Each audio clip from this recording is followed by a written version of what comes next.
حدیث دی د اسماء بنت عمیس رضی الله عنها پیغمبر صلی الله علیه وسلم تراله شکایت یو د الله پیغمبر ورته ویله الا اعلمك كلمات تقولينهن في الكرب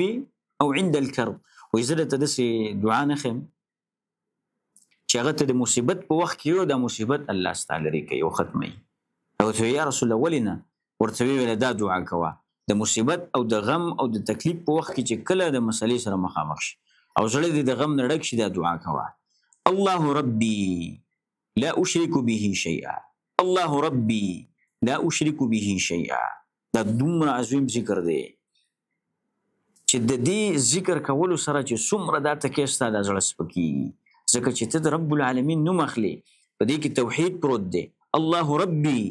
د الله نه ما سوا هیڅ چا نه امید نه ساتم هیڅ چا پسې زړه نه تړم زما چې کومې مسلې دي دا به الله حل کوي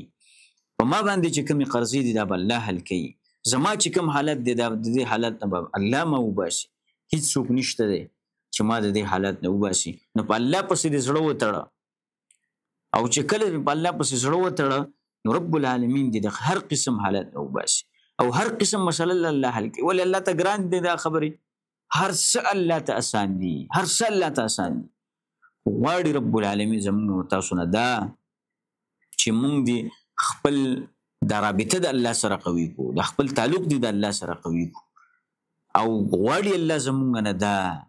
چې الله موږ تاسو صفا کی چې په داسې وخت کې زموږ د رب العالمین سره حالات څنګه کوم قسم حالات زموږ د رب العالمین سره جوړي